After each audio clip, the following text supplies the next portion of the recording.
Frequency Podcast Network. Stories that matter, podcasts that resonate.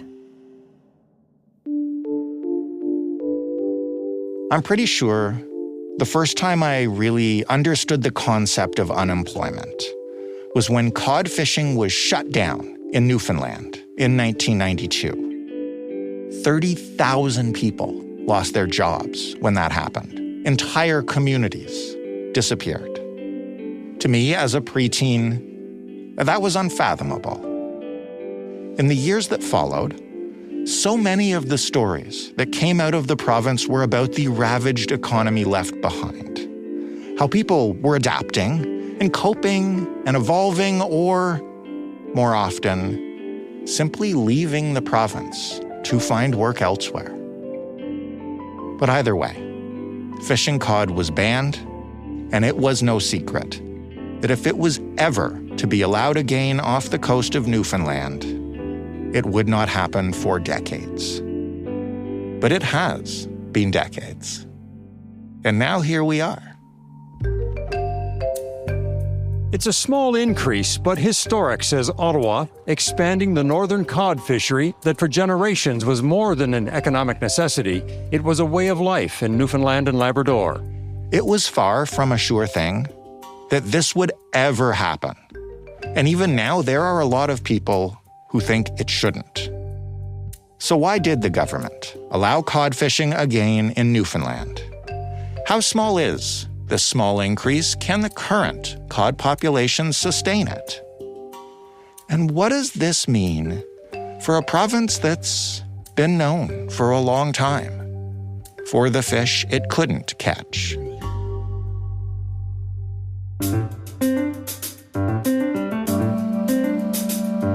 I'm Jordan Heath Rawlings. This is The Big Story. Jenn Thornhill Verma is an award-winning investigative journalist who covers fisheries, oceans, and climate change. She is the author of Cod Collapse, The Rise and Fall of Newfoundland's Saltwater Cowboys, which is what we're here to talk about today. Hello, Jenn. Hello. Is it now the rise and fall and rise again of Newfoundland's Saltwater Cowboys? You know, it's funny, when we were bouncing titles back and forth, we actually talked about whether it should be called the fall and rise. So I think we always knew that there was a possibility of a rise once more, but we maintained the rise and fall, which I think is accurate given where we're at today. We'll give some people who haven't had a chance to read the book or might not know their somewhat recent Canadian history some context. Take us back to 1992. Where did the original cod moratorium come from, and why was it put into effect? By the time the then federal fisheries minister, John Crosbie, put the cod moratorium, that was the East Coast cod fishery closure, into effect on July 2nd, 1992, by the time that decision was taken, there really was no longer a commercial cod fishery that was sustainable or viable. For commercial fisheries in Canada, the Department of Fisheries and Oceans, DFO, sets a total allowable catch. And that's how much fishermen can catch by way of quota or stock in the run of a season, which in the Canadian context would run from spring until fall. They set that total allowable catch at 185,000 metric tons. It's the kind of number that's difficult for everyday people to appreciate. It's a lot of fish. And then unfortunately, came to close it on what would have been the opening dates of the cod fishery. The cod fishery was actually already open that particular year, and then subsequently had to close it. There just wasn't the viability at that point. But the stage for that collapse had been set, I would say, decades beforehand, although for many, it did seem like a decision taken overnight. What did that decision, whether or not it had been, decades in coming, what did it do for Newfoundland's economy, which at that time was fishing, right? Yeah, absolutely. And, it's interesting because when the cod collapse happened in 92, other groundfish fisheries collapsed as well. Capelin, most notably, and capelin is the small foraging fish that many people consider a keystone species. It's the species on which, all of the other marine species in the Northwest Atlantic Ocean depend. It followed a similar trajectory, not surprisingly. But when you look back today as compared to then, you've got fewer fish, of course, fewer boats, fewer fishers, fewer plants, But interestingly, because that was a turning point from moving from groundfish to shellfish, and now we have, of course, the trifecta is what is the big income earners in wild fisheries in Canada. So lobster, snow crab, and shrimp. For many people, the cod fishery collapse, it marked the end of their fishing, because to be able to then move to these offshore boats, bigger boats, it would have required a whole new way of doing things, a lot more economic risk on the part of the fishers and enterprise owners. And it was just a totally different fishery. The cod fishery has traditionally been a strong inshore fishery. So it's the people with, boots and boats in the harbors. You'd be hard pressed to find an aspect of life, particularly in rural Newfoundland, that wasn't influenced in some way by the cod fishery. So, the settlement patterns, right, the architecture itself, the food, the art, the music. This was the fishery that settled communities across Newfoundland and Labrador, suddenly, overnight gone. And yet now, 32 years after the cod moratorium, we are talking about a comeback of sorts, I guess, in cod fishing in Newfoundland. Can you explain the specifics of what is actually happening? Is it once again open season on cod? This is such a great question. And I will say I was really encouraged by the national news media coverage that took place last week when the federal government announced that it would reopen the commercial northern cod fishery in particular. That news probably landed as confusing. Yes. Although the federal government closed the cod fishery, all commercial cod fishing on the east coast of Canada in 1992, in 2006, they reopened a small inshore stewardship fishery. I mean, that's another term for commercial. So, just to give you an example, last year, the 13,000 metric tons that was fished of northern cod in particular, and I'll come back to that, that was 24 million landed value. The value is closer to 32 million on the export market.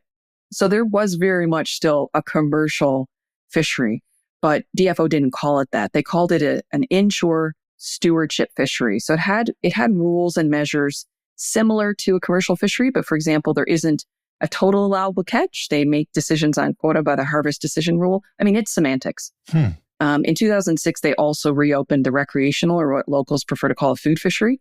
And there's also been indigenous fishing for food, social, and ceremonial purposes. So we've had a fishery. It just wasn't technically, by the federal government's own terms, a commercial fishery. But there were fishers who are professional, who fished cod, right, land them at the wharf, sell them to local plants for processing. And, by all intents and purposes, it is commercial. But the other factor is there's actually a number of populations of Atlantic cod. Northern cod is one population of the species Atlantic cod. So across the Northwest Atlantic in Canadian waters, there are 8 populations. None of them, by DFO's own scientific standards, are healthy. Federal Fisheries Department categorizes fish stocks as either healthy, cautious, or critical. And 6 of those Atlantic cod populations are in the critical zone. 2, including this one, northern cod that was just reopened, are in the cautious zone. So not yet at a place where they're at their peak. And they are nowhere near what would have been considered their one-time level of abundance. Can you explain why they would do this, I guess, if the population of these fish is still so low? And who makes that call? Are scientists involved? Is it one guy up in the DFO who looks at it and says, give it a shot? Like, what goes on there? These are such great questions. So if you're a fisherman on the south coast of Newfoundland right now, you are still fishing cod commercially under moratorium. And I spoke to one of those fishers, Jasmine Paul, who's been fishing for 5 years, young woman fisher whose family has been fishing since pre-moratorium days. And even she was confused by this. And she's a professional harvester, a fisher on the south coast of Newfoundland. The quota for this particular area, and just for an understanding, this is an area of the Northwest Atlantic Ocean that's twice the size of Newfoundland. It extends from the tip of the Grand Banks, well off of St. John's, all the way to Hopedale in northern Labrador. Big area. And so this particular decision takes this from an inshore fishery to an offshore fishery. And there's both quota in the Canadian offshore and the European offshore. That is entirely new in this decision. Not since pre-1992 has there been an offshore fishery. And I think that's what we really need to talk about and what that means. Because when you look at what predicated the 1992 cod fishery collapse, we know it traces back to a lot of the dragging and trawling that took place in the offshore in the decades leading up to 1992. Right. The other thing you saw was there was a new allocation. So they have particular allocations for Indigenous communities, special allocations. I've also, since the announcement, heard the federal government say that one of the reasons that they wanted to introduce the offshore is that they want to follow the lead that they see, particularly in Iceland, Norway, elsewhere, where cod fishing can be a year-round enterprise versus a spring to fall. It could be with offshore vessels, bigger boats, the possibility of fishing year-round. But that wasn't well, I think, articulated in the original announcement. But, you know, just as 13,000 metric tons translates into 24 million landed value, you're going to get additional monetary value, and no question, it helps these communities. I mean, if you look on the coast of Labrador and the South Coast in particular, those communities exist because of the fisheries still today. It's really crab, shrimp, turbot, other fisheries, but one of the only 2 all cod fish processing plants in Newfoundland, Labrador is in Mary's Harbour on the south coast of Labrador. So, unquestionably, they will benefit from being able to fish more. You asked who decides. It's very interesting in the Canadian context. If you look at fisheries management decisions, it really is a ministerial discretionary decision. The minister decides. That's ultimately who makes the decision. Okay. And if you look at other countries, Norway being a great example, fisheries management decisions are based on the best available science. And I would say that in the Canadian context, it's informed by the best available science. But ultimately, the minister decides. That can come in handy for a closure, like we saw in 1992, or the closures on mackerel and herring in the Gulf. But it can also have ramifications like this. And, when it comes down to who decides, I think we should let the announcement of this decision speak for itself. Never before have I seen a case where you have a fisheries management decision, even though this is big news, lifting a moratorium on one cod stock in the Northwest Atlantic in an area that has for 3 decades been under moratorium, technically, but to have all 6 Liberal MPs add a quote for attribution on that release. People have asked me, is this a political decision? Well, I think that gives us the answer. Right. I think the quote from the federal government was, historic return of the commercial northern cod fishery. It's hard to call this that, given the quota's nowhere near what it used to be. The fish are a shadow of their one-time level of abundance. And I think the other factor, which hasn't been discussed at all in the news media, who's doing the fishing? Right. The fishing sector is aging. People are not coming up behind them to replace them for a whole number of reasons. Who will do this into the future? And that's the kind of information on the ground around how to do this, that this announcement and this decision, I think, really glossed over.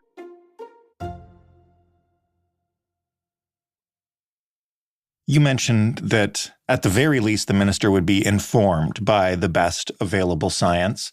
You spoke to some of those best available scientists. What did they say about this decision and the risk and reward involved here?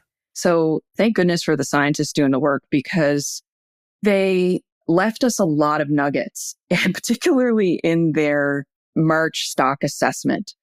I think that for those following this story over the years, a shift happened last fall. This was fall of 2023, when the Federal Fisheries Department in Newfoundland, Labrador, which manages these stocks from a fisheries science perspective, had said, we have new information now, and particularly it was more data on cod itself. They had more data on Capeland. They had other factors, but they were able to improve their modeling with real world information. And that told them that actually it looked like northern cod had come out of the critical zone a couple of years ago. They, at that time, had a vessel in the water doing research. So the March technical meeting, which is undertaken for wild fish stocks on the part of DFO annually, with whatever scientific information that they have, revalidated. Okay, we believe that this particular stock has moved from the critical zone to the cautious zone. But this is where I want to quote some of what came out of that stock assessment, because these are the nuggets. So, quote, the northern cod stock has not shown growth since 2016, and even with no fishing, the risk of decline over the next 3 years is moderately high. So that's from the March 2024 assessment.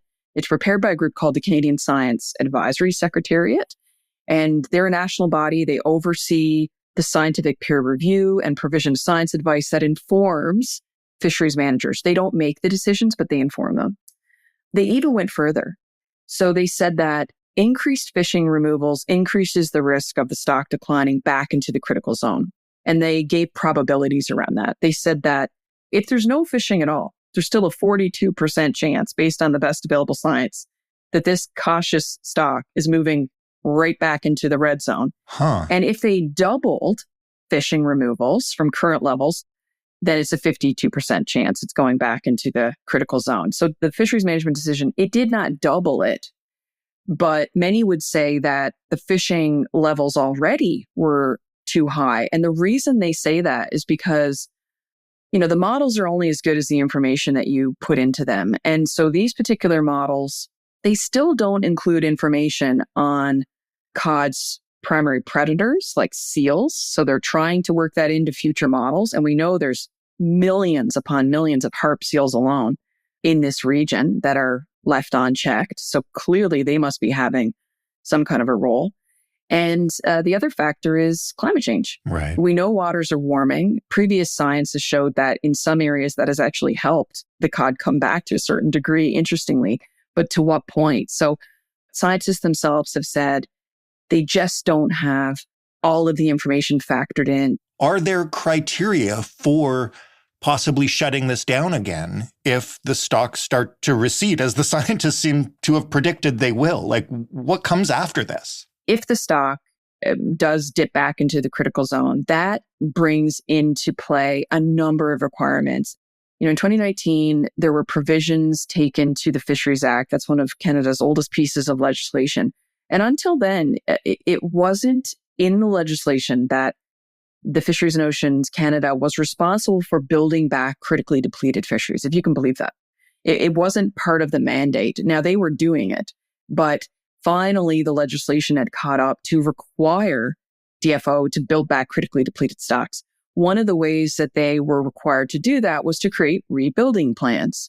Northern cod was, I think, the second after Atlantic mackerel to come out with a rebuilding plan. It got heavily criticized by independent fisheries scientists at that time, including those who had, previously worked at DFO. But George Rose would be among the key ones there. Jeff Hutchings. Few people have studied northern cod to the extent that these two particular scientists have. And at the time, they criticized it as less of a rebuilding plan, more of a fishing plan, because it did still set into play a fishing quota on a critically depleted species. When the species is critically depleted, you're trying to keep removals as low as possible. Having a fishery open doesn't do that. And I will just say, here's where I back up and I tell people, when I am in Newfoundland, Labrador, and I bring my family there, my kids particularly, I bring them out cod fishing. And that may sound counterintuitive, but I do think that, getting out in boat, hooking a cod on a line, and this is really different. I mean, that's another conversation that hasn't really happened this week in the news. The primary gear of choice is gillnet. Pre-moratorium, it was trawlers and draggers.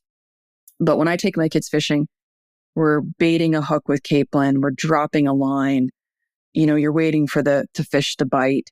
And you can go out there and you can catch your few fish in a very short period of time. And it can give the illusion that, below the surface, things are going particularly well. But I do that because I think it's really difficult for people to care about a fish. I think Canadians are becoming more apt to ask about the food on their plate. They want to know that they're eating sustainable, sourced food, but it's still so far removed for people. And I think it's really important to get out with boots and boats in harbors where this is happening and see this for yourself. And I think there's a real difference between a food fishery one hook, one fish, and, certainly the draggers and trawlers that we know predicated the cod fishery collapse in the years predating the moratorium. But if you're going to reopen a fishery or up its quota, now's the time. The average age of fishers is well into their late 50s. Now would be the time to entice fishers who are already cod fishing, because they are, and they're landing them in southern Labrador, for example, and in northern Newfoundland. This is the area that will be mostly impacted, I think, by this fishery. Now's the time to do it because they have the boats. But the real question will be what happens over the next few years. There's already a shortage of fishers, as there are plant workers. So to fill that gap, at least on the plant worker side, there's a lot of migrant workforce coming into Newfoundland, Labrador, and Canada to fill that gap left behind by Canadians who, for whatever reasons, are not interested in doing that work. But with the projected shortage in wild fisheries, Newfoundland, Labrador is expected to be hit the hardest. So I think that's the real tell when we look ahead a few years. To what extent did we properly prepare the workforce? And just as one tiny example of that, in Norway, every year there's a quota designation from the commercial fishery that is focused on youth fishers. We don't need to make this up. We can look at the examples of what's happening elsewhere, that it's good for the fish, it's good for the fishers, it's good for the fishing communities. And, all of those factors have to be well aligned. And I think we have the opportunity to learn both from what we've done in the past and not do again or repeat, but also to look at what is happening elsewhere and is working well to build back a fishery which takes both the fishers and the fish. Jenn, thank you so much for this. This was fascinating, and now I do want to go out and fish. Thank you. Jenn Thornhill Verma, the author of Cod Collapse, The Rise and Fall of Newfoundland's Saltwater Cowboys. That was The Big Story. For more, you can head to thebigstorypodcast.ca. You can send us all the feedback you want with email at hello@thebigstorypodcast.ca or with voicemail by calling 416-935-5935. The Big Story is in all of your podcast players. And of course, it's on your smart speaker if you ask it to play The Big Story podcast. Thanks for listening. I'm Jordan Heath Rawlings. We'll talk tomorrow.